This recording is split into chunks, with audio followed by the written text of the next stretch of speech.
এক আঁকাবাঁকা রাস্তা। রাত তখন প্রায় 12টা বেজে 10 মিনিট। সায়ন তার বাইক নিয়ে ফিরছিল।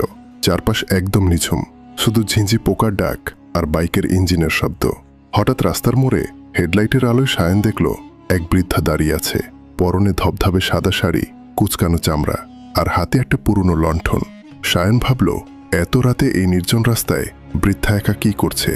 দয়া পরবশ হয়ে সে বাইক থামালো। সায়ন জিজ্ঞেস করল, মাঝি, এত রাতে এখানে দাঁড়িয়ে কেন? কোথা যাবেন?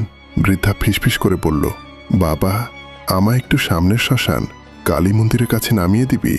বড় অন্ধকার, পথ চলতে পারছি না। সায়ন কিছুটা ইতস্তত করলেও বৃদ্ধাকে বাইকের পেছনে বসালো। কিন্তু অদ্ভুত ব্যাপার, বৃদ্ধা বসার সাথে সাথেই সায়নের মনে হলো তার বাইকটা যেন হঠাৎ কয়েক গুণ ভারী হয়ে গেল। ইঞ্জিনের শব্দ পাল্টে গেল। সায়ন বাইক চালানো শুরু করলো।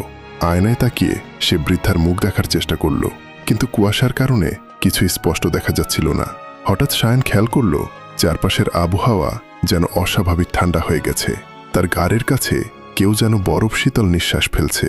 সায়ন কথা বলার জন্য মুখ খুলল, মাঝি, আপনার বাড়ি কি ওই মন্দিরেই? পেছন থেকে কোনো উত্তর এলো না, শুধু একটা খিলখিল করে হাসির শব্দ ভেসে এলো। সেই হাসিটা মানুষের মতো ছিল না, ছিল অনেকটা শুকনো পাতা মারালে যেমন শব্দ হয় তেমন কর্কশ। ভয়ে সায়নের হাত কাঁপতে শুরু করলো।